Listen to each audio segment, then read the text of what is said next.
Welcome to the Hook J Podcast. Who the fuck is that guy? Who the fuck is that? When it's all said and done, I know one thing that I can do. I can fight. I can give it, and I can take it. You should have left me over on that other game that I'm from, that more ruthless game where we bounce heads off the canvas and drill them into the floor. You should have left me where I was. The show starts now.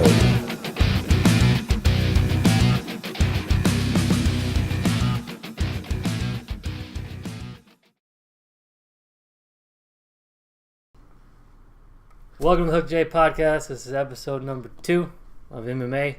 MMA episode number 2, we can go with that. Yeah, we're a few days out from the weekend card. It's going to be Garbrandt and TJ rematch. Looking forward to this one. Yep, I'm looking forward since the first fight. First fight was pretty interesting. We'll get into that here in a bit. Let's review the card from Let's go over last the weekend. Fox 30, right? yes, Is that the one? see on Fox 30. Do-do-do. Football season. Not really a whole lot to talk about on the undercard, the prelims. There was that armbar from that It was Islam a very guy impressive armbar. that I thought was interesting. Islam, I don't know how to say that last name. I really don't want to butcher it. Yeah, because he seems kind of a badass. Yes. You don't want to be like, oh, it's Machazovic, and you'd be like, no, it's Machavik.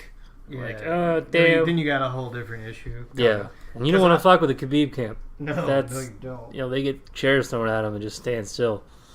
Or dollies. Dollies.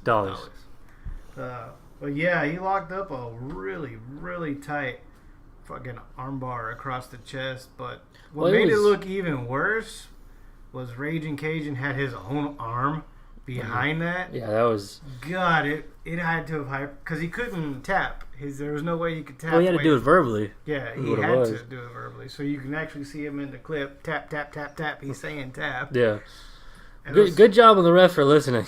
Yeah. You know? I think it was Mark Gotham, right? Who was that? Was the white dude? I think it was Gotham that was there, which is... I like him. He's a good ref. Yeah, Mark Gotham. And, you know, good thing he was there close enough to hear. You know, that could have been really bad if... Especially over the crowd. The crowd is very noisy sometimes. Mm-hmm. He had his arm over his own arm, and besides just, the crotch is a fulcrum when you do it in the first place because you want to get him, in there. Cinch it up. So when you have that extra arm there, it's kind of like, when you have the arm bar there, you have that cup that acts as a fulcrum. Yeah. And you have another arm there, that's an extra couple inches of... space there. It's just so much easier to hyperextend that arm. Oh yeah, it would have been bad. Very bad. Just very, very, very painfully messed that up. Oh yeah. Raging Cajun would have got up with a noodle. Pretty much. Or if he got up at all, they probably would have helped him cart out on that one. Well, he would have got up, but his arm would have been on the floor. Dangling. Yeah. Been pretty bad. That was a pretty good one. There was a couple good fights even on the undercard. I thought the Dustin Ortiz one.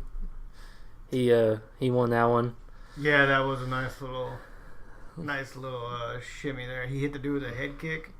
Yeah. And then sprung on him and then beat him up. The guy was so out of it, whenever the ref called it and Dustin Ortiz went to get up, the other dude's legs kind of locked up around Ortiz and he couldn't get up himself. Yeah. He kept trying. He's like, wait a minute. He's got his hands up. He's like, okay, I'm out. Yeah. And then, I can go celebrate. Those are the two big ones that I remember watching. Being like, okay, these were good fights. The rest of them, I think, were decision for the most part. There was another KO, but I don't think I watched that one. I didn't see that one. The main card was pretty good. That was the Oliveira and Alexander fight.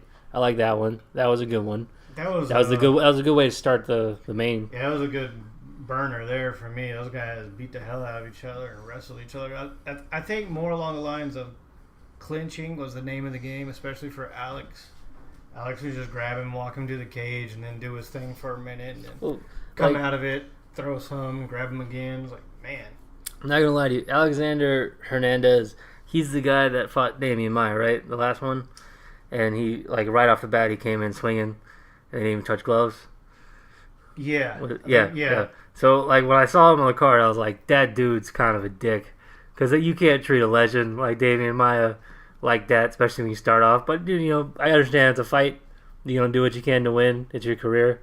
But I thought he was going to win coming into it. I'm not a big of a fan of Oliveira there. I mean, but I like him. I think he's got a lot of potential, going forward. Alexander? Yeah. Yeah, I think Alexander has got a whole. The dude is ferocious. I'll say that. Like when the bell rings, he is in the middle of that ring.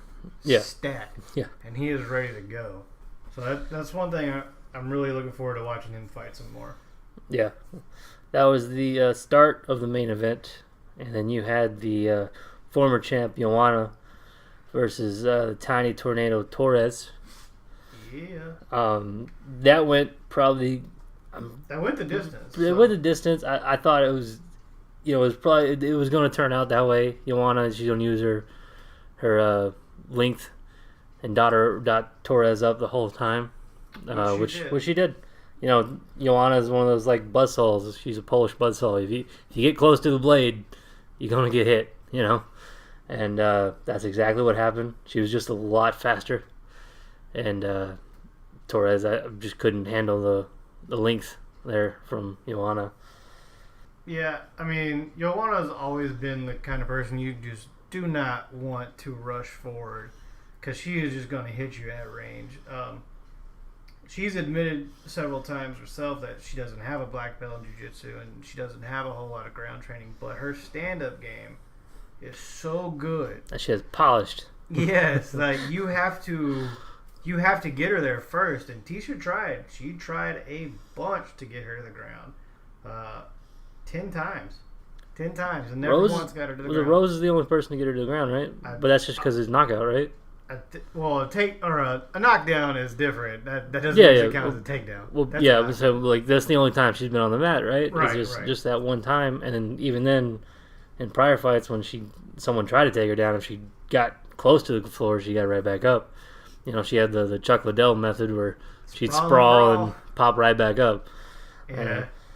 The crazy thing is watching Joanna fight is you know what you're getting into, but a lot of these fighters that go up against her, a lot of these women don't really understand it until they're standing in front of that thing, and they'll look for it, they'll dodge a left, they'll slip a right, and then there's 4 more behind it that they just did not see. Well, before she did MMA, she was Muay Thai, right? Yeah. She was you can definitely tell she was a Muay Thai champ, going into it. And striking in Muay Thai, is very different than MMA. But if you have that high of a level in Muay Thai, where you're that polished and you can see these angles coming in and out, that's going to make somebody who's specifically just trained MMA for the longest time, like, that's going to make it hard for them because they're like, okay, this is how a normal hook would be thrown. But if she's throwing, slightly different, even by a different degree, it's going to make everything a little harder. The stance is going to make it a little harder. And you could tell in recent fights, Joanna's changed up a lot as far as she's adapting to the different things, like more MMA than anything.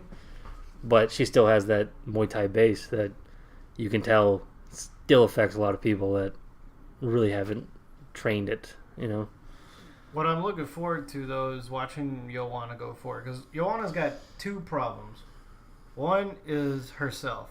She can't get out of her own way. It took Rose beating her twice for her to start changing up her game a little bit. In which she really hasn't changed it. She's doubled down, in my sense. Or from what I'm getting from watching the Tisha fight. She still wants to stand. And she's just going to overwhelm you the whole time. And the other thing that I think goes against her is her ego. She still refuses to say that she is no longer the queen of the division. Well, you can't deny Rose beat her in the first fight. Rose beat her. She knocked her out. That was it. She did. She tapped due to strike. Yeah, and the second fight, I've watched it a few times. Rose won. Still beat her. Like yes. If you want to argue like a split decision and whatever you want to say, I still think Rose beat her, regardless of whatever argument you got. But since then, you can tell a noticeable difference in Joanna, and the big obstacle, in my opinion, is Rose. Because as long as Rose has that belt, since Joanna lost twice to her, she ain't getting a title shot. No, she's the placeholder for right now. Yeah. I think if Rose fights and loses the belt, then they'll give Joanna a shot again. But they're not going to do a Rose Joanna 3 because we've already seen her lose twice. Yeah. And I don't want to see her lose a third time. I'm like, I've already paid for this fight. How many times? Or not in my case because I go somewhere and watch it. But Yeah. like, who's going to pay to watch her lose for the third time? Yeah, there's always a chance of the upset, but I don't want to see it the third time. It's gonna take a title change before she gets a title shot again. That's what's gonna be. I'm really curious to see how Tisha does going forward, though, because fighting Joanna is a good learning opportunity for any of these girls or women. Because she's the former champ. She's only had 2 fights since she lost the belt. There's the fight that she lost it. There's the fight that she tried to get it back, and now there's this one. So one of them she lost, one of them she won. So you're still fighting the number 1 person, whether or not she has the belt. Now, Rose hasn't fought anybody but Joanna. So I can't wait for Rose to come back in here and handle up on somebody. I'd like to see her fight by the end of the year, though. I think she's recovered from an injury. The interesting part about Rose is since she had a little bit of a winning streak going into the Joanna fight, right? She beat Paige and she beat Michelle Watterson, right? Right. And every time you watched her fight, she's gotten better progressively. And even if you watch the videos of her training or her doing the open workouts and things, she's getting better. And it's not an opinion, it's a fact. She's getting better every time she goes in there. So I just want to see who the hell is going to stop her, especially if she's constantly like sharpening that blade of every bit. You know, she's getting way better in striking. And, you know, she's already like a grappling magician, you know. So going forward, it's going to be interesting to see who can stop her, you know. Because eventually she's going to get stopped. She's going to lose the belt. But question is, who's going to be able to do it? Well, you could look at who's already taken Rose down and call up one of them again. Like, all right. Tisha? You want to call Tisha again? Yeah. Well, Tisha just lost, so she ain't going to get that opportunity that soon. Who she else she lose? She lost to Claudia? I think it would be interesting to see her go against Claudia again. I still think Claudia deserves a rematch, and I think that'd probably be a cool way to go. Because the last person Claudia fought was... I don't know. Going forward, though, I would definitely like to see Joanna attempt to do something grappling-wise. If you're going to be a stand-up striker and you're not... If you're doing like a sprawl and brawl, which I think Joanna does the most, work the clinch more. Stop just standing out in front of them or off to the side and throwing those hammers and those fists and those kicks. Grab them, pull them in, and knee them and elbow them. That's one thing I think that Joanna could really capitalize on is that Muay Thai background. I don't think she's lost. I think she's just been so focused on keeping the belt when she had it and then trying to get the belt back and then standing up in front of everybody saying she's the queen of the division when she's no longer the queen of the division. Yeah. So, last person Carolina fought was Felice Herring. And she's got a fight with Andre coming up. so you want to see Carolina? Yeah, who did I say? You say Claudia. Claudia? Oh, I not thought Claudia. you meant Gadelia. I was like, Yeah, wait, not I don't Gadelia. know. Claudia, sorry. Okay, so Carolina. Well, that would be an Rose. interesting fight, too. Against Carolina Claudia. and Rose? Yeah. Yeah. I would Carolina like to see that. and Rose would be good, but Claudia, both of them would be fairly decent to watch. I think Claudia's last fight she had, or I remember anyway, was fighting against Joanna, Ultimate Fighter.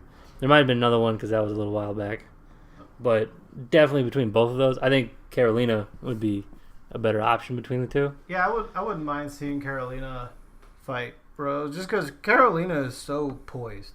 Like, she comes in, she's very polite, but she's there to fuck you up. So she'll go up against the cage at the end of the round, just kind of stand there with her back to it, her hands behind her back, and she's very polite.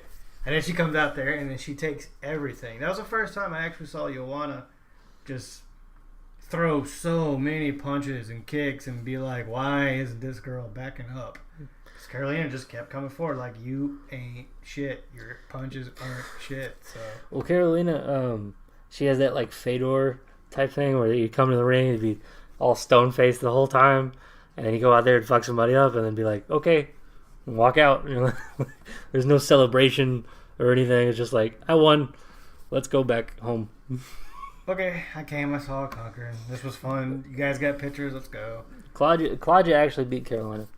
Claudia Gadelha. Uh-huh. That was, I think that was Carolina's last loss. That would be an interesting one to see. I just want to see Rose come back. What soon. if they run that back? You know, the Which rematch between Claudia and Carolina.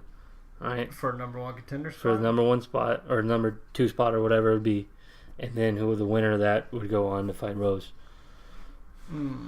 Because Claudia or Carolina's got a fight coming up.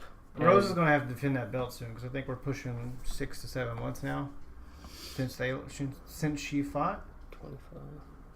Yeah. So I think at this point, Well, then that would make sense. She's going to have a fight at the end of the year, beginning of next year. Well, that would make sense for Carolina because Carolina, she's got a fight coming up recently, like pretty soon. Yeah. So real soon. she could fight then, but Claudia ain't got a fight coming up, so maybe she could fight and then whoever goes after that. Claudia and Rose. Because Claudia, she's got two or three attempts at the fight because she fought Joanna twice, right? I couldn't tell you off the top of my head. I think she fought. Yeah, I know she fought Claudia or Joanna. There's a lot of names we're throwing around. There's 4. She fought Rose, Joanna. Claudia, Yeah, Carolina. she fought Joanna once. I think she's fought her So here's the fights I want to see. We'll just throw this out of the window. twice. She fought her twice. This One is was the fights we want to see. Okay. yeah. Okay, go ahead. Rose versus either Carolina or Claudia next for the title shot. I don't really want to see Joanna fight right now. She just fought 1, and 2, there's nobody in the division that she really needs to fight to prove anything to. Honestly, I would like to see her move up. You had the belt. You defended it a bunch of times. Yeah, flyweight. And Rose is going to be your kind of wall. She's already beat you twice, so go up. Test yourself there. I mean, it would be good and bad for her because I don't think Joanna throws in volume. She doesn't throw very hard, though. Not anymore. I think going up in weight would be a really good test for her to see if she can put some power back in her.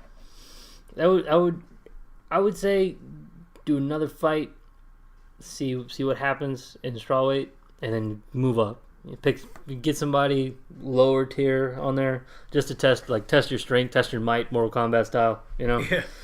And see what's there. You know, don't pick somebody who's like number 2, number 3, because you know you're a former champ. They'll probably see if they can give you somebody in there, but somebody on the I think they lower. would give her a top 10. Easy. Yeah, someone on the low 10, and try. You know, because more than likely you're going to be a better striker, but even then, there is a weight disadvantage. yeah, there's a little bit of more of an advantage. Yeah, so that was the second fight on the main card. Yeah, that was the second fight on the main card. The co-main event was Aldo and Stevens, which was interesting because going into this, I'm pretty sure I picked Aldo just because he had the experience. Right. I did not think it would be a body shot that would have ended this fight. I don't really ever any fight that a body shot ends it. I've never expected it. Never, because it's a body shot.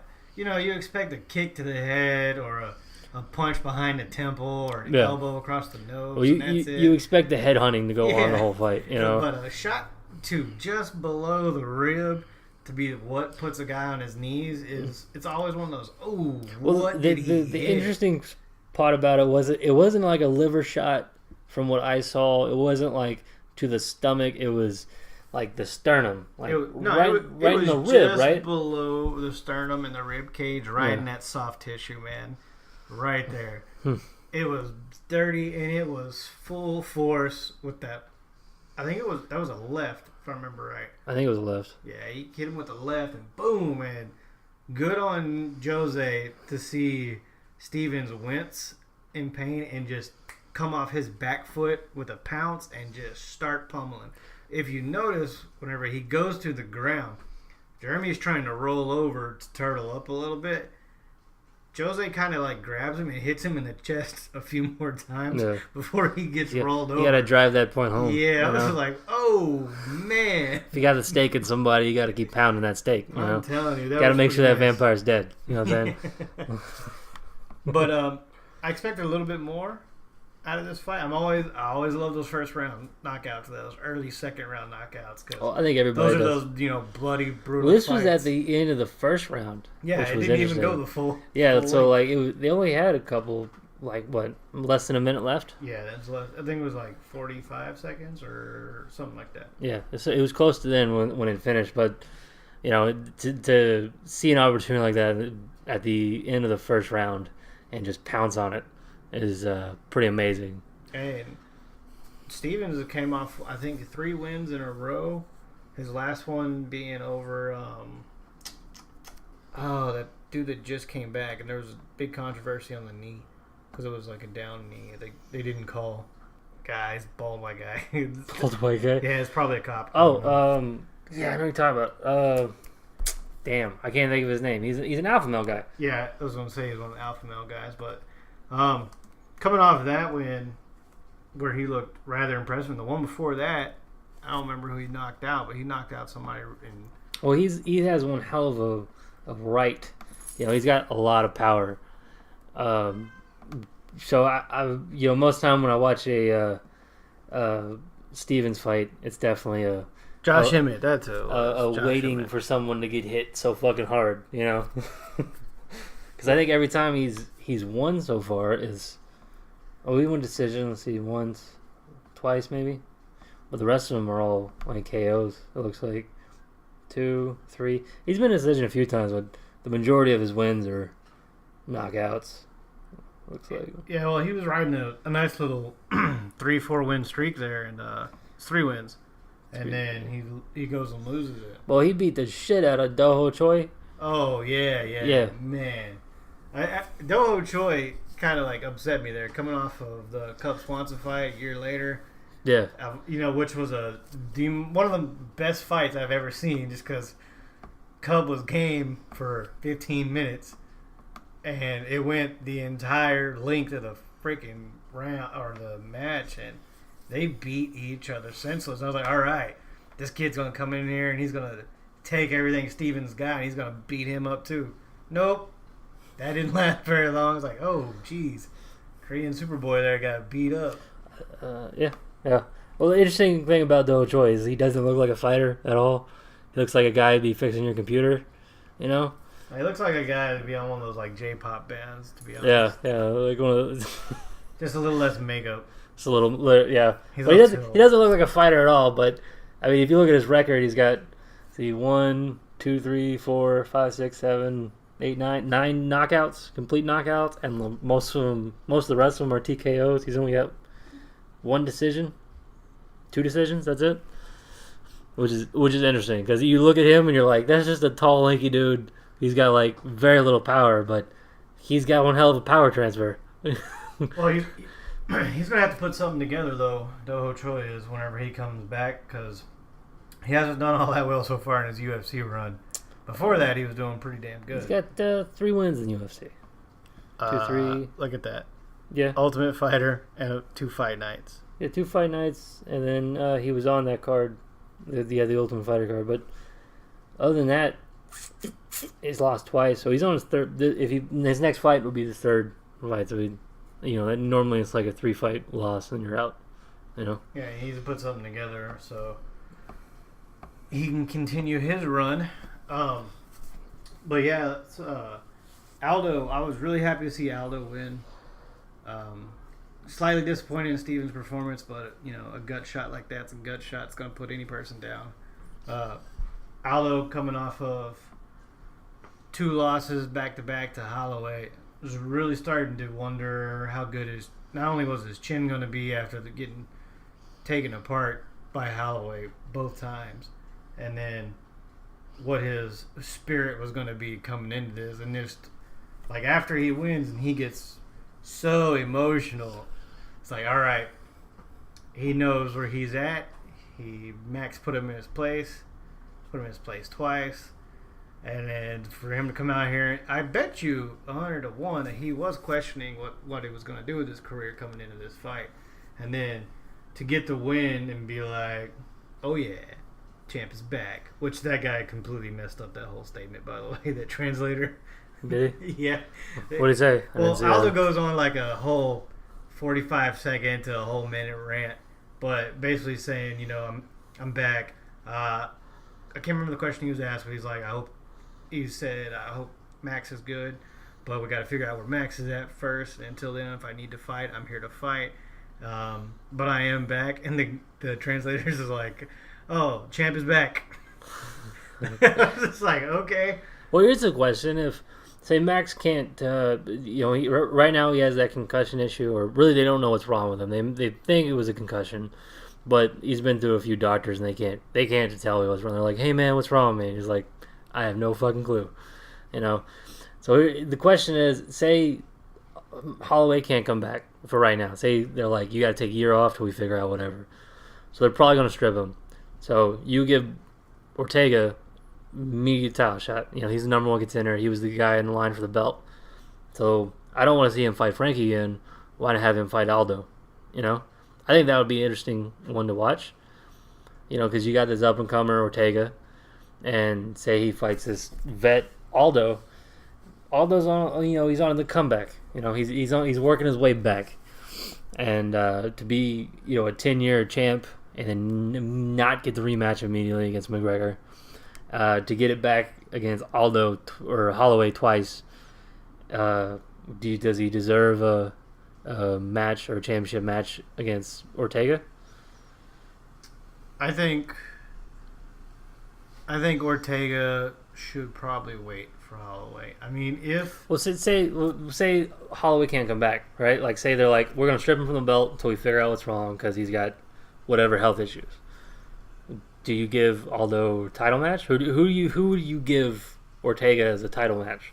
Because Ortega's the next in line for the champ. He's got the number one spot. He was going to fight Aldo or Holloway. Who do you give next?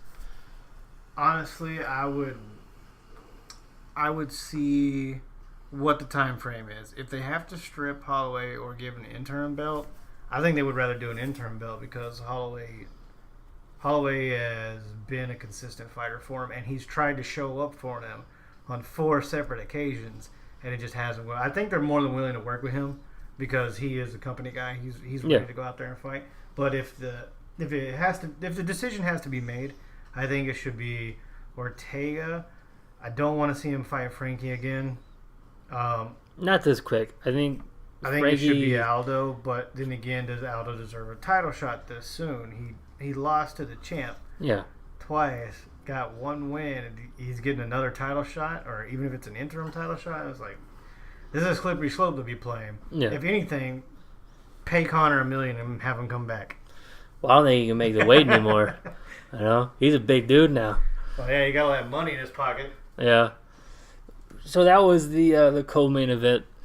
The big event that everybody was talking about was the Eddie Alvarez, Dustin Poirier, or should I say Dustin Poirier, Eddie Alvarez, Dustin won. You got to name the champ or the winner, the first of it. I'm just gonna go whatever flows the best, to be honest. But he won second round KO, pretty TKO. definite one. It wasn't nine. It was a TKO. Technically, I beat your ass. But that was interesting. There's that big controversy on the elbow that Eddie had.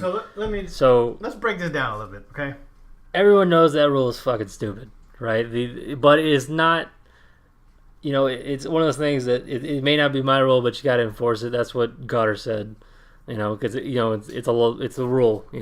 Like, I don't make the law, but I got to enforce the law. Yeah, it's like a cop. But what I didn't appreciate is they stood him up right after that elbow, right? And they didn't put him back in the position. Okay, so everything right there. If you listen to Goddard came out and said the reason he took the position away wasn't just because of the elbow, because he had already warned Eddie about his hands grabbing the cage, and he noticed he had pulled on his ear a little too. Okay. So he's like, it's 3 infractions, kind of. So you're taking the position away from you. Okay. So that's why he stood him up because of the elbow, and he was originally going to just check him, make sure everything was good, and put him back. But I think once he just kind of took a second, was like, no, I'm going to take it away from him because of all these other infractions too. So it's kind of a build-up thing, which Eddie did what he did. Yeah. So we saw what happened because of that. Dustin capitalized on the stand-up and Yeah. took him to work. You know, if that is the case, because I didn't get a chance to watch the whole fight. I watched the end of it to make sure like I knew what happened. Yeah. And I did see the stand-up. I didn't see prior to that, of like what exactly happened in the beginning of it. Like I didn't see round 1. So in round 1, Eddie got a really good guillotine, but it wasn't fully cinched in, and it was, man, he was cranking on his neck really hard. But in the whole scuffle, it appeared to Goddard that maybe Eddie had used the cage a little bit, and he just didn't see it, so he kind of switched positions. But they advanced and they came off of it, and they stood back up, and round went on to round 2. And then in round 2, we saw what happened. So they went out there and they tangled for a minute, and then they went to the ground again. And Eddie was on top. Eddie was in the controlling, dominant position, and then he lands an elbow, or it barely landed according to Dustin. You know, Dustin's like, "Hey, it didn't hurt me. It's barely there." And then they take the position away, but it's a cumulative. Goddard was like, "All right, enough's enough. Got to take something from me, buddy." Which I wish they would do more often with those eye pokers and John Jones, nut like checkers. the fingers out that everyone complains about. Yeah. Which I understand. They have the rule against the open palms now, which is good. You know, because you shouldn't be poking people in the eye at all. You know, like especially when it's a sport like this. Yeah. Like if you're on the street, some dude's coming at you, and like you have an option to poke him in the eye, poke him in the fucking eye. Like get dirty, throw sand in his face or something, like Bushmaster on Luke Cage, you know. But like in the sport, you shouldn't be doing that. And you know, I understand that there's certain rules there, and refs have to enforce them.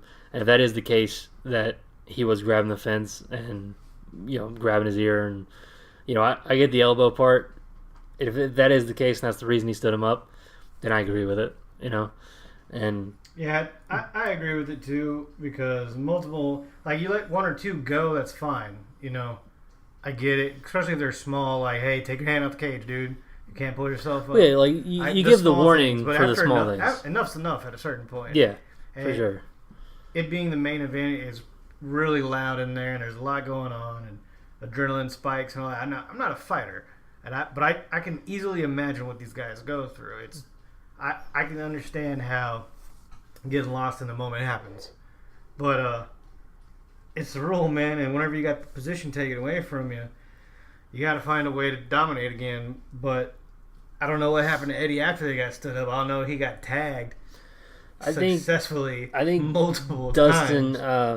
Dustin just saw an opportunity and capitalized on it, and when he hit him, because it was the elbow that rocked him. That was the shot that everyone talks about, is the elbow right before he went down and started to pounce on him.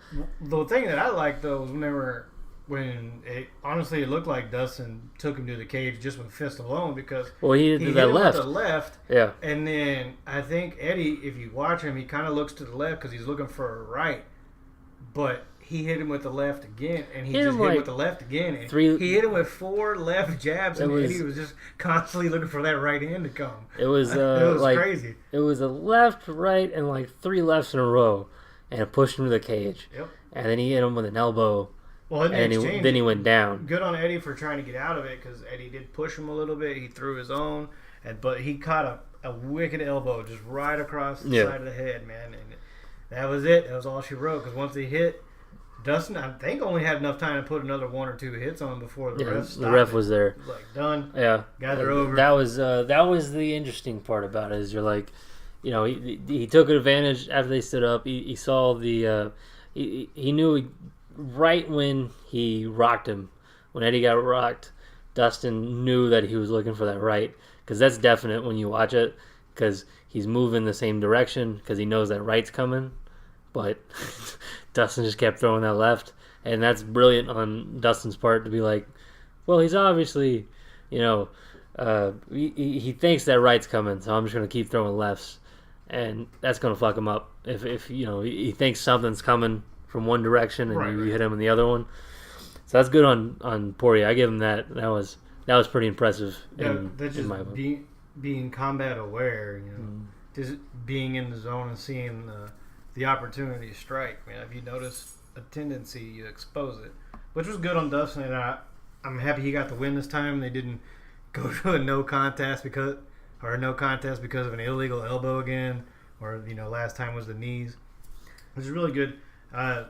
For Dustin to notice that Eddie was looking for the right and to just pounce on that, it kind of goes back to the Jose thing. For him to notice the second that Jeremy winced and just to attack again, it's like these guys are fighting at the highest level, man. And it's as a fan to watch it is really comforting to be like, oh man, I'll never hit that level myself. But there's things you can just sit back and enjoy for what they are, and that's a whole level of skill that these guys get in there and they bang it out for rounds and practice just so not only we can be entertained, but for their careers and stuff. But yeah, I don't know if I could have lived back in the day whenever it was just Roman gladiators killing each other. It's like I want to see somebody come back. Well, actually, if you don't know, when they did the gladiators like that, a lot of times they didn't fight to the death. That's you get that from the movies. But a lot of times it's very similar to UFC. Everything I learned is from the movies, okay? I get it. Be wrong. I understand it, but a lot of the times, essentially it was the fight game just that many years ago. They had people that every now and then they were like fight to the death, but for the most part, they didn't fight to the death. Sorry to break the news, people. All right, but yeah, they didn't back then. They didn't do it. But question now is. Will they ever do Gladiator again? Will we ever see that blood sport? No. No, the question is, do you want to watch Poirier Alvarez 3 if there's a chance? No. No? I don't. Not this soon. Say down the line. I mean, if Eddie's going to go out on his shield and he's contemplating retirement, yeah, line that fight up one more time and be done with it. Because the guys go out there, they entertain. Because it's 1-1, right? Between the two of them? Well, no, the first one was no contest for both of them, and then Dustin gets the win on this one. So it's just one. Yeah, it's just one for Dustin. Well, here's the question. Say one's number 1, one's number 2. Like down the line, do you want to see him go at it again? No. Or do you want to just see if it's a title shot? Like if one's in line for the title shot, one has the other title. Honestly, I don't want to see them fight again until one of them trade to hang him up. Just because... go out with every time you guys have fought. It's only been twice now. I'm not saying they fought like 100 times, but both times they fought, while they're out there, the guys go out there and they bang. I mean, they're throwing fists and knees and elbows the whole time, and it's literally blood sport to watch these two guys fight. And if Eddie was going to hang it up, I would want to see him go out like that. Like, go out there. I don't want to see you get some guy who's just up and coming. Just so you can beat him up one last time and then you get a false sense of pride. Like, no, I don't want to hang it up. What if the stipulation for the next fight was prior to the fight they had to dip their hands in glass and go out there and fight? I mean, I don't want to see that at all. You wouldn't want to see that? No. Not one time? I don't want to see people die on live TV. Well, not die, but like get really fucked up, Yeah, that doesn't interest me. Nope, it doesn't interest me. All right, fair enough. Barbed wire, maybe. Not barbed glass, wire? Yeah. Ooh. Well, like really tight. Because I can pull it off of them in glass. Then they got to go to the back and pick that shit out. So. What if they dip their hand in tacks? Maybe. Because that way when you punch them, it sticks to them. Look like they got rhinestones. Yeah. Every now and then they'll fall off, and like when you do a takedown, like WWE style, and they land on and shit. No, sir. No? No, sir. You don't want like a folding No, match? we're not going to the wrestling side of this. That'd be funny though to watch Eddie Alvarez walk down the wrestling ramp finally. That would be interesting. Cain Velasquez was seen training at the Performance Center. Wonder why. I don't know. Probably he might be going to like NXT, which it would be interesting to see him in there, But I don't know about that whole thing. I think it's interesting that he went and tried it, because I think they're trying to pull a couple of talents from the UFC because Ronda's doing really big, Brock's huge over there, so why not pull a couple real athletes, or they're all athletes, but like big sports people, over there. But I wonder if he's just offering to like train him and help him be physically fit because Kane's a monster. No, Kane was over there actually wrestling with him. That was the thing. They invited him over to nice. try. Yeah. That's cool. Yeah, I think that would be interesting. I don't know if he has a professional wrestling career in him. I think he's a little too fragile for it. He gets hurt. Fine, yeah, he gets hurt a lot. So I don't know if that'll be the greatest avenue he can go down. But I think it's pretty cool. They're bringing people in from other sports to be like, hey, why don't you try this, and maybe send a couple friends our way. Whenever Dustin and them were down there in the corner, whenever Eddie went to throw the elbows, like just prior to that, because they were close to Eddie's corner, Mark Henry, his coach, yelled out, elbows, Eddie, elbows. So Eddie threw the elbow. Well, he was probably thinking like he's going to throw a regular elbow, like like a straight, slicing elbow straight across. Yeah, or but Eddie forward lunge elbow. took the bit. karate. The only fucking angle he had, really. I'm gonna break bricks with my elbow angle. He was only in this one. Like he couldn't have come from the side and hit very hard because that leaves up. So yeah, he came straight down with it. Maybe he could have came across. He could have came across from his right to his left, but I wasn't in the position. I couldn't tell you how much room he had. From the looks of the one camera angle I saw, he had, he could have definitely changed the angle a little bit, but it still wouldn't. It would have probably made a difference as far as the position. The position probably wouldn't have changed because they wouldn't have stood him up, but I don't think it really would have changed the fight that much in the outcome because I think they were close to the end of the round when they stood him up, right? Yeah, they were getting close. So it would have went on to round 2 regardless. Yeah. Other than that, man, that pretty much wraps up UFC on Fox 30. I'm gonna get that soundbite so I can just put it in there UFC on Fox, but I gotta cut out the Fox part. UFC on Hook J podcast. We'll get somebody to say Hook J and like dip it in there, like drop it in there. Yeah. So card coming up this weekend is it's really got the two fights that I really want to see on it, man. The co-main event and the main event, and I can't wait. It's gonna be so on this card. The prelims and the early prelims on Fight Pass, they're just for the most part. If you're not big fans of the UFC, you probably won't know the people, or you'll know maybe their name or two. It's more of a builder card to tell you, like, hey, these are the upcoming fighters. So for the normal people and the casual fans, we're just going to kind of skip over the prelims for right now. We'll go to the main card. Now, the main card, I believe, is Thiago. Is that how you say his name? Yeah, Thiago Santos. I call him the Thor dude because he has the giant Thor hammer on his chest. That's enough for me to be like, that's the Thor guy, unless it was Chris Hemsworth, and then I'm like, that's fucking Thor, So it's the Thor guy. And Kevin Holland, I think this is his first fight in the UFC, right? I don't think it's his first fight in the UFC. He might be one of the contender guys. I think he might be a contender because on the photo here, it looks like he has contender on his shorts. Yeah. I don't know anything about that guy, so I would have to do some research on him to give you any type of info, but I'm always excited to see Thiago Santos fight. The guy has got a lot of power, and he's very versatile. Every one of his knockouts or his fights, they don't go the distance. I think he's gone a distance to my recent memory, maybe once. But, yeah, he's got a killer right, and he comes in with a hook, and dude, you're out. You're done. He literally lays the hammer that he's got tattooed on his chest down. I mean, it's kind of metaphorical, but sometimes I think if you look close enough, you can see the tattoo move down to his fist when he swings, and that's what it feels like you're getting hit by. Guy levels people, man. See, he was in Bellator for like one fight. He was Extreme Knockout. That's down here. But yeah, he came through the Contender Series. Ooh, Kevin Holland? Yeah, he came through. Trailblazer? Trailblazer. Well, the trail is already blazed. You know, like there's a What if there's the a trail was already walkway. there and he just set it on fire, so he's a trailblazer. Maybe it's kind of like a literal thing. I wonder who gave him the name though. I don't know.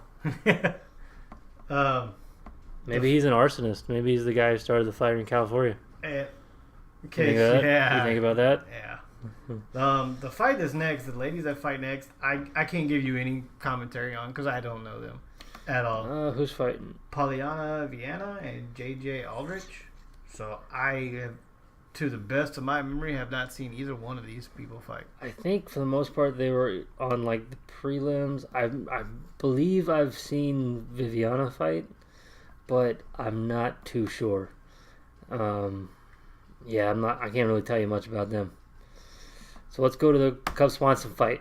The fight that I implore you, if you thought like, oh, I'm just going to take a break of this fight, take your piss break really quick, because Cub Swanson is one of the most exciting people to watch in UFC history. Just because of the amount of creativity. Yes, creativity. Creativity and combined with his skill is just amazing to watch. Even if he's getting dominated in a fight, he's still game to the point where you're like, I still want to watch him, regardless of what he does. There's a reason he's ranked number 5, man. Yeah. There's the reason for it. I mean,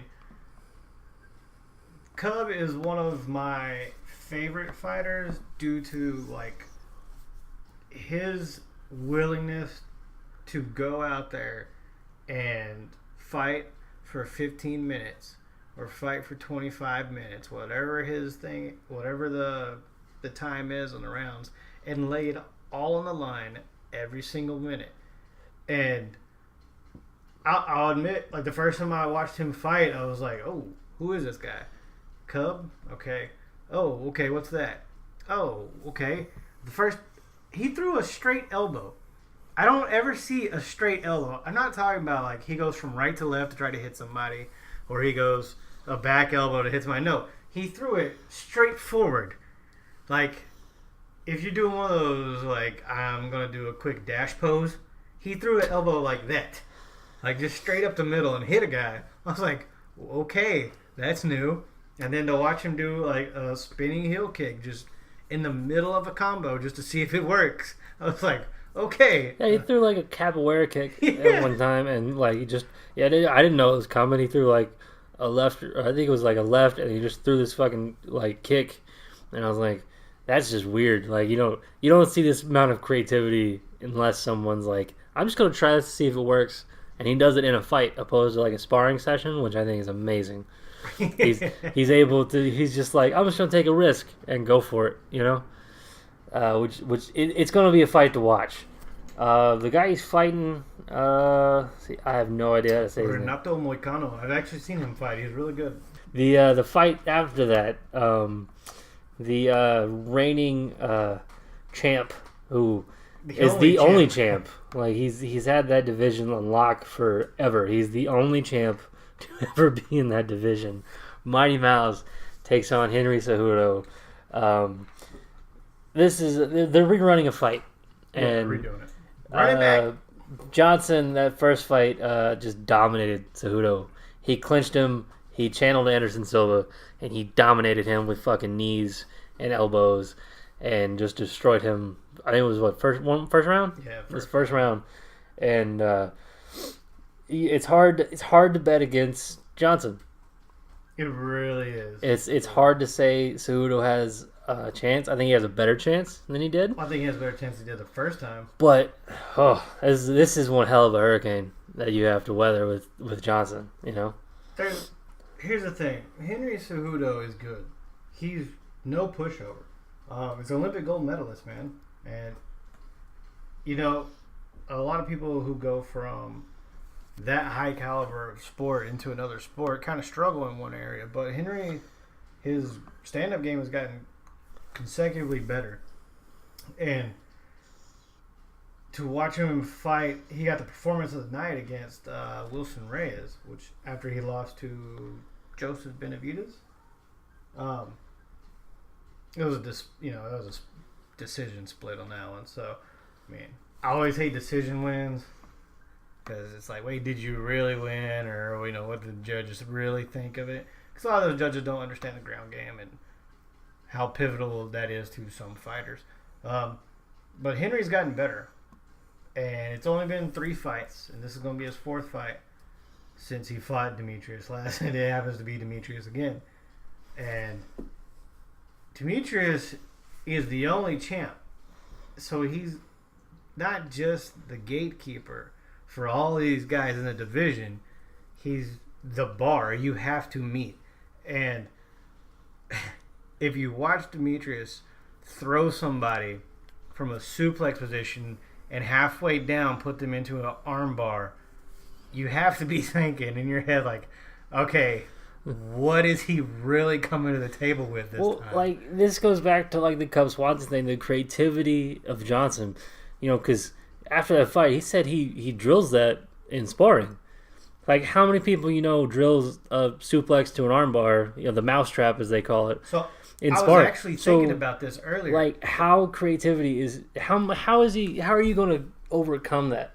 And I think the interesting part is probably if it goes to the ground, then you have a very interesting match between the two. Because Cejudo has 100% takedown defense, right? And he's a wrestler. He's on top the whole time. Demetrius Johnson, he practices on bottom. He's supposed to be really fucking good on bottom, and I've seen him. He's really good from guard. So what's going to happen? Say Cejudo takes him down, and he's on top of Demetrius Johnson. How is that going to, like, what's going to happen? Cejudo was on him last time, and he put his feet on his hips and pushed him off and got up. Yeah, well, like, He threw him off practically. Basically. But, like, say Cejudo, like, because when they went down on the fight, from what I remember, he really didn't have a very good position on him. Right. So say Cejudo gets on top of him, and he's like, I'm in this position now. How is this going to work out? This is a big question to me. Is on the ground, I think Cejudo has a way better chance if he's on top. But standing-wise, I don't think there's much of a... Like, if they try to sit in the middle of the octagon and just bang each other, just throw lefts and rights, I think Demetrius Johnson's going to get it. Well, Demetrius is going to get it for 2 reasons. He's a lot higher level striking than anybody in the division, and anybody really coming into the division's got a freaking wall they have to get over. Well, he's walked through. They went and found. They had an Ultimate Fighter full of champs to find someone to fight Demetrius Johnson. No, I get that. What I'm saying is he's cleared out that division. He's so making much. a second run on it now. Yeah, like he's doubling back to do this, and you know, it's going to be interesting to see who's going to be able to do it, because there's only been one person in the UFC to beat him, which is Dominic Cruz, and that was before he went down in weight. You know, that was before Johnson went down in weight to be the champ. And the question is, after this fight, say Demetrius Johnson wins, right? Because we don't know. We can take a good guess, but we don't know if he wins. Say he wins. The next fight is probably going to be, if the money's right, because he said it before, it's going to be whoever is the title holder for the next belt. So whoever wins the next fight on this card. Garbrandt and Dillashaw out of those two. Because Garbrandt said he would do it if the money's right, and Dillashaw said he will do it if the money's right. So say Johnson wins, right? Because they're both on the same card. They both have the same recovery time, you know? Yeah, they both be out the same amount of time, barring injury. Yeah. Say Johnson wins, and say Dillashaw, or you know, one of them's gonna win. Dillashaw or Garbrandt's gonna win. So say whoever wins, and then you know, how is that gonna work out? You know, that's my question, because you know, Cejudo's a great fighter, but I don't see him actually going in and just manhandling Johnson. You know, which I could be completely wrong. You know? Like Cejudo could come in and just wipe the floor with Johnson because he's taking him to the ground and just drag him all over the place. Yeah, like he could have hit another level. You know, like if you happen to watch the countdown, when they get to the Cejudo and Demetrius part, Demetrius even comments on what Cejudo did in his last 2 fights. He's like, yeah, he's probably going to come out there maybe with his hand up like he was doing, like a karate stance. He's like, I got plans for that. I was like, oh, dude, already? Okay, you on a whole different level, brother. Well, the thing about Johnson is, like, from what I know, he analyzes everything, even on his off time. You know, he's like you know, like Dominic Cruz, where he's such a good analyst, and it made him a really good fighter because he knew like what was going to happen before it And happened. vice versa. He's such a good So- fighter, made a good analyst. You know, so I think Dominic Cruz, he does the same sort of thing. So, or Demetri Johnson does sort of the same sort of thing. So, I think that's something that like I guarantee you he's already has plans for Dillashaw, like because they've already talked about it before. So I guarantee you him and his team have went over tape after tape after tape, trying to figure out whatever. And I think Cejudo, you know, I don't see him winning this one. I'm sorry, bud, but it's a long shot for you, especially after the last one where he just came in and wrecked you with the knees. But Okay, you know, so here's what I'm thinking. If Cejudo can stay out of the clinch and keep it either standing and stay on the outside Demetrius and get those takedowns, that's the only chance I could see him. He's got to capitalize on his wrestling. You went to the highest level of that sport. I don't think Demetrius is at that level, but I think he's really high up there. But you have to utilize what you know. If you let Demetrius do what he does, and that is dictate what goes on in his ring, then he is going to dictate what goes on in his ring. yeah. So, to get back to that mousetrap that he calls it, I was thinking about this earlier. I was like, I think I know why he drills it, because it is an opportunity. Because if you think about it, Well, most people put their arm down to brace when exactly, they're going so down. that means one arm's And free. you know, He's using that. He's using people's natural reaction to capitalize off. It's the same thing with DC. DC, when he picks people up to slam them, he's coming down on top of them too, because he knows their body is reacting and they're putting their hands down trying to brace.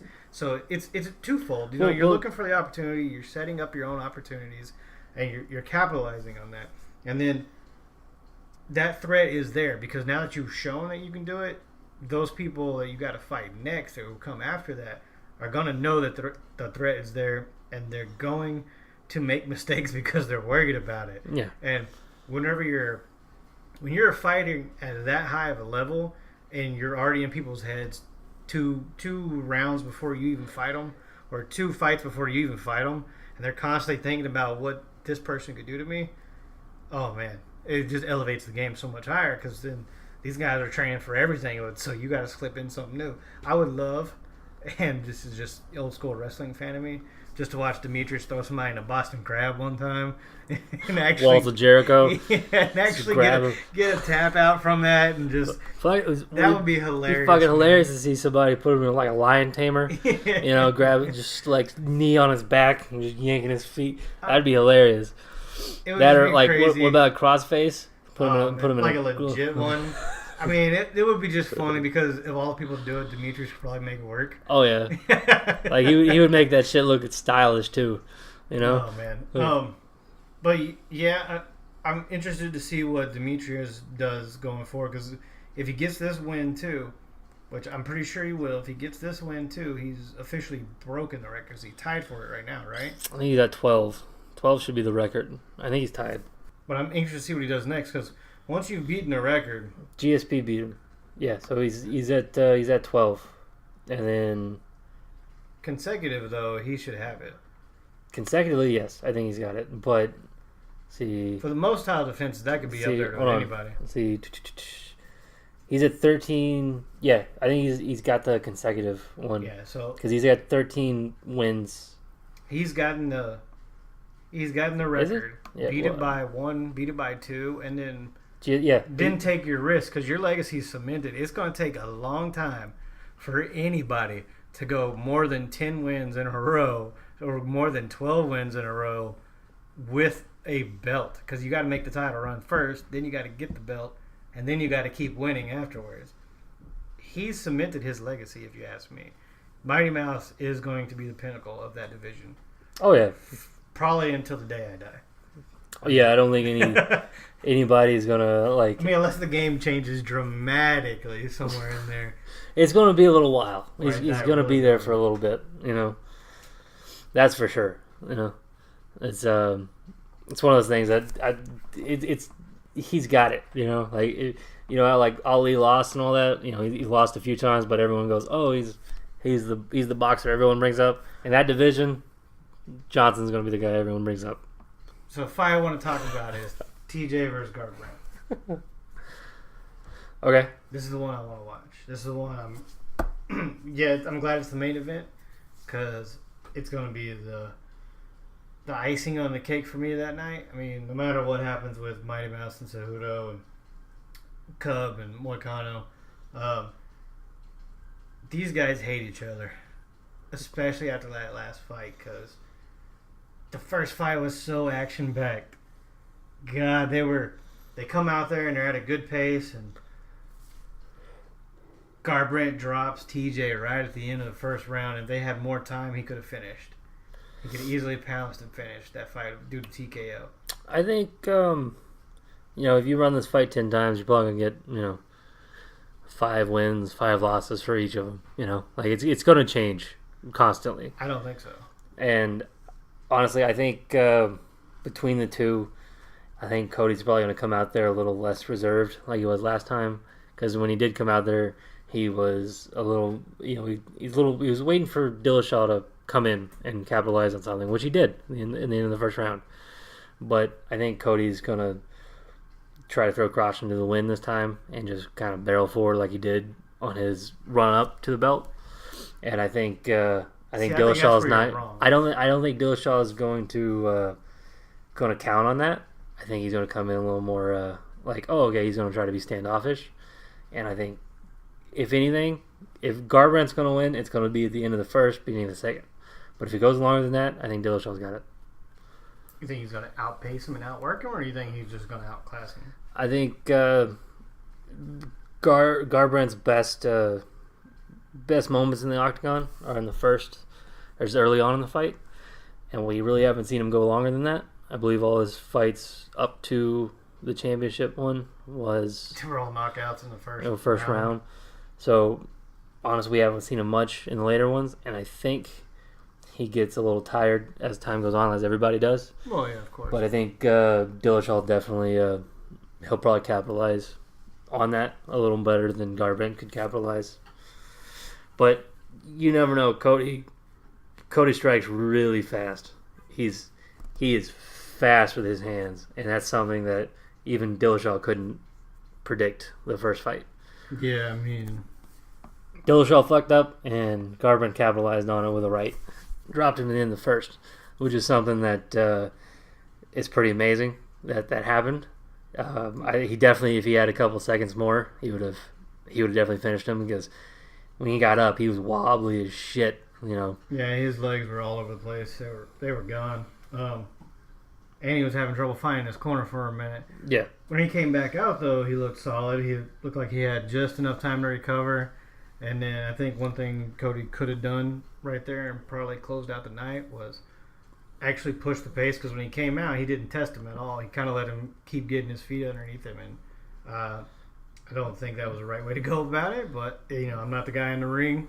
One thing I did notice about Cody is he has a tendency to drop his left when he throws the right, which got him caught during the fight, especially on that little fury towards the end where he did lose. Right. But from a lot of the workouts that I've seen, a lot of the footage they've put out for the countdown and all that, he still kind of has that from what I've seen. But maybe it's old footage they use. Maybe they're trying new stuff. But if he still does that where he's dropping his left, I think Dillashaw's going to read that at some point and check his chin, and we'll see exactly how it is. Because we know Dillashaw can knock Cody out. He's did it before. But we know Cody has got the power to put Dillashaw on his ass. And the speed. Yeah, and the speed. So, and he's got accuracy. He's very accurate when he throws. So it's really a toss-up for me between the two. If I had to put a bet on it, I would say Dillashaw, just because of the past record of him. The only person to beat him was Dominic, Dominic and somebody else. He's lost, but for the most part, it's he's on a good run since he won the belt the first time. Right, he only lost the belt due to decision too, which was, I don't know about that one. Yeah, that was a split. A lot of people were like, it could have gone the other way. Even when I watched the fight, I thought Dominic Cruz lost that one. I thought TJ definitely won that. Yeah. I think if Cody goes out there and he does the same thing he did last time, he's gonna get dropped again. So this time he's going to need to go out there and be Cody, because I think he started calming down a little bit.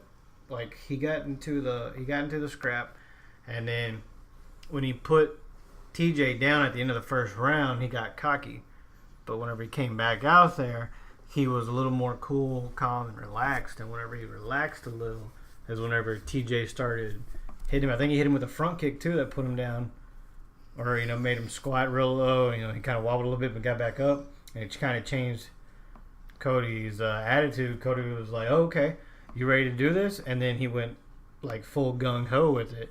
So I think that was probably where Cody messed up a little bit, and kind of let himself. He psyched himself out a little bit, if you ask me. He's like, "Oh, okay, you want to do this? Then let's do this." And he threw caution to the wind, and he stopped with his game plan, which was watch for the tendency, because he noticed, I think it was TJ would throw a kick, and then at the start of all his setups, and then he capitalized on that, because there was a point where you could see TJ kind of. Well, I think he caught him with the kick. Garbrandt caught him with the kick, like TJ was throwing a kick, and he caught him with the right. Yeah, because he was stepping in, he was eating the kick, because TJ is exposed whenever he did the kick, and he hit him with the right, and TJ is like, okay, I got to change that up. Yeah. So that right there, I think, if Cody keeps doing stuff like that, it's like, you got to recognize it early.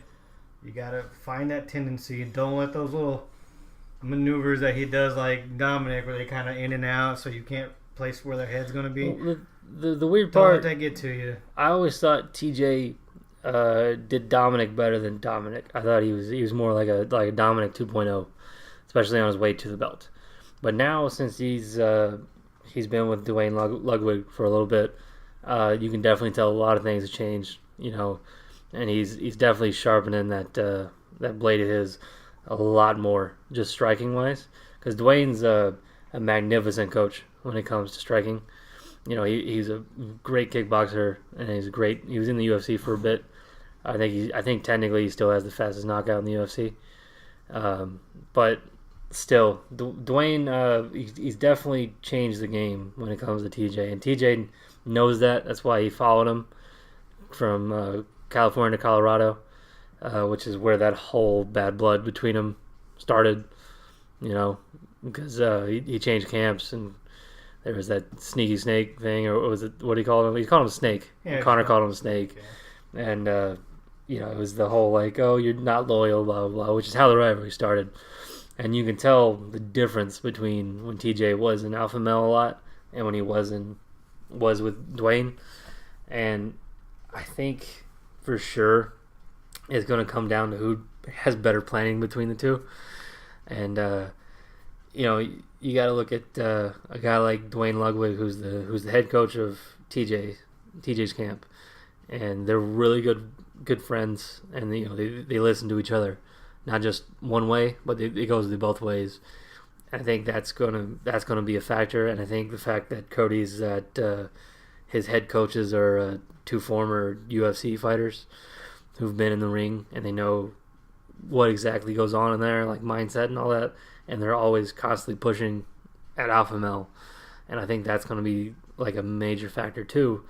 So I think it's going to come down to who has the better plan between the two and who can execute their plan faster, I would say, before the other one can.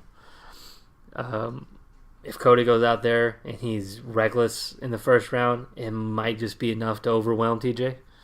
But if TJ goes out there and he plays the long game, it's probably gonna win on just the long game itself. Because I haven't really seen, Cody's never been out of the first round or out of the second round, right? Because the second round's when the first fight finished, right? So I don't think he's been really out of the. Maybe in some of his former before pro, or right when he became pro, before he hit the big time. I think he might have went to decision one time when he was on his way up, But even then, I don't think he's ever been in the championship rounds, And I think it's going to be a big factor is what I'm saying. So I would say best bet is TJ if you're going into it as far as like betting styles go, because I think he's also the favorite in the betting lines.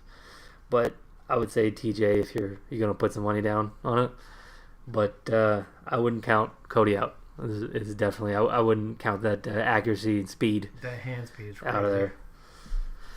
The speed at which he throws a freaking right hand, dude, is Well, insane. That and his head movement, like everyone. Oh, remember he was fighting Dominic? He was just slipping in and out, dancing all over the place. That's the highlight reel of Cody is the run up to the belt and then getting the belt itself. And they always show those clips of him like breakdancing in the middle of a fight, and you're like, that's hilarious. Like everyone talks about how Connor put his arms behind his back to fight Eddie, which that's a baller move, you know, to be like, yeah, go ahead, try to throw something. But Cody looked at the dominant UFC champ at the time, because I don't think he really lost. He only had one loss at the time, and was like, yeah, I'm gonna breakdance in the middle of this fucking thing. Hey man, you gotta go out there and have fun, right? Yeah, I imagine if it's your job, you want to have a little fun every now and then. So, I mean, other than that, man, dude, this main card is gonna be pretty good with those two on the main event, the co-main event, and then it's not a bad rest of the main card with Cub on there and Thor. Thor, yeah. The ladies, I don't know enough about to really get excited about that one, but the other two are going to be. I would say really definitely good. 4 out of those 5 look like they're going to be worth watching. definitely check out the card. If you know if you're a UFC fan, you're probably gonna watch it. But if you're a casual fan, I would say definitely check out the main event. Yes, because this main event's going to be nice, especially if it's anything like the last time they fought. Both of them, main event and co-main event. So, Any news? on the news front, ain't really got a whole lot. There's a Romero and Acosta still getting talked about. Apparently, Acosta has signed his side of the deal, I believe. Well, as far as I know, they've already announced it for November, right? And Costa's they're waiting for the Viola Romero to sign the contract. And Costa's like, I'm tired of it. If you want to fight in November, I've already set the date. Like, sign the contract, which that's a fight I would like to watch between the two. You know, it's an up and coming versus a guy who's, you know, he's fought for the championship twice in that division. Why not? You know, like see what's up, because Costa just won in impressive fashion, and plus they both look like they're made out of granite. So that would be Greek god versus Greek god. Yeah, it would be interesting to see how that goes. Just to see these two like hulking dudes just beat the hell out of each other in the middle of the ring. Max Holloway still has no answers. Yeah, it's been a little bit. For whatever happened to him. It's been, what, a month? Yeah, he keeps telling everybody on his interviews and shows he goes on that the doctors don't know. He's been to 4 or 5 doctors, and each one would tell him he's healthy. They don't know what happened. And, dude, at this point, I don't even know. I'm not a medical professional. I wouldn't even know where to begin to speculate. So I'm just going to say it was, Max. Max having an issue with Max. I don't know. I wish him the best. I hope he gets back in time. He's fun to watch. I really want to see that Ortega fight. Ortega, that's the fight everybody, like every UFC fan wants to watch of that division right now. That's one of those things. It's kind of sad that that fight couldn't happen, but I'm happy they postponed it. I'm happy Max didn't go out there, because if they gave him the opportunity, he probably went out there and went out on a shield. It's because he's Max Holloway, But it's one of those things that I'm happy it happened. I'm sad that it happened. I'm hoping he gets better, and hopefully it's sometime soon. Yeah, because I'm really eager to see that Ortega fight when it happens. 100%. Disappointed when that happened.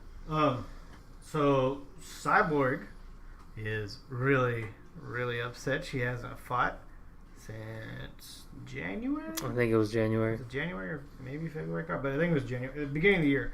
She hasn't fought since the beginning of the year when she beat the hell out of the new girl. Anybody they gave Kunitskaya. Yeah. So Cyborg is upset because Nunes hasn't signed or agreed to anything yet. Nunes wants to take a little more time because one, she needs to bulk up. One, put on some weight. They're gonna have to, what weight class would they be fight? 145, 135? I don't even know, but 135 is Nunes, so it would be 145. so she has to go up to 145. I think it's 145 for her. Yeah, because Cyborg can't make 135. She barely makes 145. It's 140 is like her cutoff because that's the fight she had when she first started the UFC, and that last 5 pounds she cut was a bitch. If you've never watched the thing on Cyborg's channel, Cyborg has a YouTube channel, and she put a video out. It's a little, I think it's like a 45-minute movie or so about her cutting weight to get to the UFC fights. I think it's her second UFC fight, and she had to get down to 140 because it was a catch weight because they didn't have a division for her at the time, and she goes through hell trying to make that weight, and that's definitely one thing that it was interesting to see that side of the fight because a lot of people don't see that side of the weight cut. You might see a couple things on like The Ultimate Fighter, or you might see it like, oh, I'm in a sauna. But to see this woman who, she's the most dominant woman in MMA at any point. No one's really beat her record. No one's just come close to beating her record in MMA. And to see this lady who's this grand champ to cut down to that weight, and to see her like physically try to break herself to make that weight, to the point to where like you always see her in the octagon and she's like this beast of a lady, but to see her like crying and like physically and mentally broken just so she can step on a scale is pretty interesting of a video to watch. And she can't make that weight, so they're doing it in her class, and I think it's going to be interesting between the two of them. If Nunes needs a little bit of time, I kind of understand it. It's been, since May? May was I believe so, yeah. And May was the last time I think Nunes fought. And, see, it's May, June, July. I think I skipped a couple months. May, June, July, you're right. Yeah, June, July, August, September, October, November. So, like, November would be like 6 months. And she said she needed 6 months after that fight.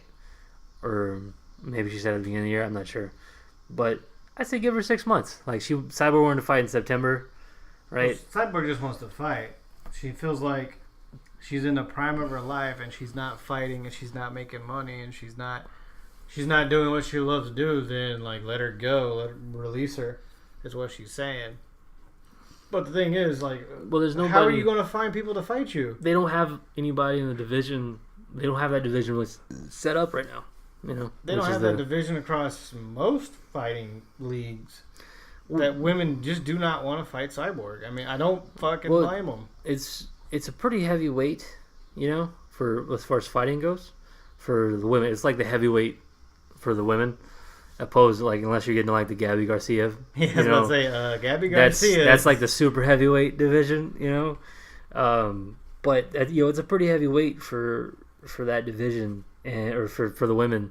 So, all heavyweight divisions are pretty thin. But when you get to women's MMA, which, like, not everybody, not every woman wants to fight. And especially not in MMA. Usually if they fight, it's like kickboxing or, like, boxing or something like that. We're seeing right now, this is more of the bloom of the women's MMA. Which I think is pretty great because if you've never watched Invicta's fun to watch. Victa, I think that's one championship league you definitely want to check out. They got a lot of good fighters in there. UFC picks a lot of people from there very often. But you're seeing this bloom, and I don't think that division, even though that's her division, it's not very stacked, and I don't think they're going to get a lot of people to go to it right now. I think most of the people they're pulling from is going to be from like strawweight to bantamweight, That's what it's going to be. Strawweight, flyweight, and bantamweight. That's where most of the people are going. Because everybody's like, yeah, I don't want to be in that division because eventually I got to fight that lady, and I don't want to fight that lady. Got to fight that bear. Throw me in a ring with a bear, yeah. She is a very vengeful and brutal person. Oh, you punched me in the face? I want to punch through it. I'm going to punch you. I'm going to punch your family. I'm going to punch your lineage. Everybody from now on going forward in your bloodline is going to feel like they got hit. I remember before she got, it was like the first fight she had in the UFC, and they were showing, they're doing the build up for her, and they were showing different clips of her training, and there's one clip that you could probably find online. She's rolling with Tito Ortiz, and Tito Ortiz, I don't think he was fighting at the time, but he's always been a big dude, and even when he was in the UFC and he wasn't like down to fight weight, he was easily 240, 250, somewhere in there. And he gets Cyborg in like a triangle, and Cyborg picks him up from the ground, and like basically they're like he could have, or she could have slammed him like no problem, but they were like, okay, like rolling's over. But I mean, this is a woman who's like jacked to the gills. I don't blame anybody for in that division to be like, yeah, I think I'll pass. Like I got some other stuff to do. I don't blame Amanda Nunes to be like, hey, I want to take 6 months just so I can figure this puzzle out. Like, because as much of a power as Amanda Nunes has, she's got a piston for her right. She's still got to take those hits from somebody who's just as strong. It's going to be interesting to see how that just as hard how that goes. Yeah, I mean, the only other thing I saw was Khabib was talking, I think, the press conference in Calgary, and somebody asked him, like, would you still want to fight GSP and all that? And he's like, oh, I think GSP would probably be the hardest fight for me, just because stylistically they both do the same thing. They're very similar. Put you on the ground and work. That's what you do. And it's like, he still thinks that he wants to fight him. He wants to fight the legend, because GSP is still a pretty good gold standard for most people. And I think in his mind, it's like, hey, if I can go out there and I can beat GSP, even while he's not in his actual prime, as most people would consider it, he's like, that's still somebody that hit that upper echelon. Well, it's still the name. It's when Larry Holmes fought Muhammad Ali. Muhammad Ali should not have taken that fight. Should not have came out of retirement for that fight. But Larry Holmes, who was in his prime, fought a Muhammad Ali who I think was in his 40s at the time. And even though it's a guy who's out of his prime, but you're still fighting Muhammad Ali. It's that name that's there, right? And it would be sort of the same thing. GSP, he took time off. He did the proper thing. He took the time off. He didn't just stand around the house doing nothing. He was training the whole time, but he's still very good. We saw that with the Bisping fight. He still has it. He might not be as fast as he was, but he still has it. Well, he was up in weight too. Yeah, he looked like so dad bod too. Well, no, I think he just looked like a bigger GSP. Of course, he wasn't dehydrating himself. He was down to welterweight. To be in his physical prime, where you can see every. But I think that would be an interesting fight for Khabib. Between the two, they're still very, stylistically they're still very sort of the same. They both like take people down and squish them. If anything, I would say if I was Khabib, it was like, man, ask George to train with you, man. If anything, I think George would do it too. George trains with everybody, really. I think that would be cool to see. Like, what if they started training? What could he learn from each other? Yeah, like what if they started training and you saw this complete difference in Khabib, where like instead of dominating on the ground, he just fucking dominated everything, Because George does everything. He does. I think he did dance. He does gymnastics. He does everything just to see if it works. So, like, what tricks would George show Khabib? Yeah, but George is also a different animal, too, man. Yeah. His mindset is what makes him who he is. It's not just his physical abilities. The guy approaches everything from not just a fighter's aspect, but, like, just stuff that he's interested in his life. Like, you hear him all the time whenever he goes on different podcasts and interviews. Just the stuff that he's interested in is just so crazy. Like, one time it's philosophy, the next time it's archaeology. Like, really? Really? You want to go look at rocks? What are you learning from rocks? And then it's like, I learned to be calm and all that. I was like, really? A rock taught you to be calm? All right, man, I get it if that's your thing. Some people just want to go look at rocks. Some people want to look at a lake. Yeah, it's that far eastern like meditation and like metaphors and all that. It's one of those things that I guess if it calms you down, and if it centers yourself, go do it. I think Khabib versus George would be a big fight, but the biggest fight in UFC would be Khabib versus Conor. That would be the biggest fight in the history of UFC. As much as I want to talk about that, I'm never going to talk about it until it's set in stone or written down, because that would be the biggest fight of all time. That would bring the casual fans in. That would bring the hardcore fans. That would bring everybody in Russia to the one TV they have. That would bring everybody in Ireland to at least wherever one the hell. pay-per-view buyout of Russia. Everybody's at the same TV. You realize if No, that Conor, would probably be state sponsored, man. Russia would probably buy everybody's. See, I totally hope that if they ever do that, because more than likely Conor's never gonna fight out of Las Vegas again just because of betting.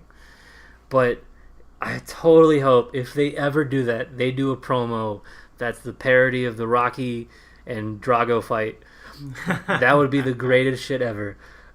Have Conor running up and down Ireland with fucking logs and snow and all that other bullshit, and have Khabib in some weird dark fucking scientist like gym. It's a bunch of wires. Just go the whole 9 yards for it, because it would be hilarious, and I guarantee you it would draw so much attention to that fight. Just because that one clip where they're like, they really went and did this, be hilarious. And plus, I hope they go the whole 9 yards, where they give Khabib like the red trunks with a little, go the whole Soviet route. I know it's not around anymore, but go for it. I don't know what I would do with that promo. I don't think I would take it seriously. It would be the greatest promo of all time. You remember when they did Stipe Francis, and we were like, this promo's the shit. Do more of these. Oh, yeah. Do more of that. Show the bow square off or whatever. But I think Khabib said he don't put him in the same room with Conor, because they got an actual fuck you moment between the two of them. But it'd just be so amazing to see if they went the whole 9 yards with it. Somebody out there, if you're listening, make that video, make the promo. Definitely send us the link or something, because that would be hilarious to see the two of them do the complete Rocky promo. That's definitely one thing that I truly want to see between the two of them. Other than that, I mean, there's only one thing that I heard about, is the Deontay Wilder versus Tyson Fury thing. I think they're going with it's boxing, by the way. We'll talk a little bit about boxing. I don't like a ton of boxing, but that's one fight that I'm definitely willing to watch between the two of them. Tyson Fury and Deontay Wilder. I think they're set for November-ish. Is that because the Anthony Joshua didn't work out? I don't know. I don't follow boxing enough. Boxing to me is it's only good when it's really top or really amateur. I don't really like to follow anything else. But that seems like it's a good fight, because Fury, they stripped the belt from him after he beat Klitschko because they didn't want to fight the rematch. So to me, Fury is the champ still. You got to beat the best to be the best, as Ric Flair would say. And I don't think anybody no one's beat Fury because he hadn't fought. Right. And Deontay Wilder, he's on his way up, so why not between the two of them? That's definitely one thing I would watch if they put it out there. I don't watch enough boxing to be able to comment on this one, because boxing is boring to me. You have anything else? No. After this fight, there's not going to be another one until August 25th. It's going to be a fight night card, so there's going to be a little downtime in between. That's the James Vick and Justin Gaethje one. Yep. That's going to be good. We'll review that next time, just to save a little bit, because I know we can't go through all of it. Otherwise, our next show is going to be shit, because we can't say anything about it. We're like, oh, we covered it last time. So we'll cover that in the next episode. Yay! You got anything? We're I good? will be good, my friend. But, thanks for listening. We'll catch you next time. Peace. Thank you for listening to the Hook J Podcast. Hope you enjoyed today's show. See you next episode. Sometimes you've got to do what's right for you and not do what's right for everybody else.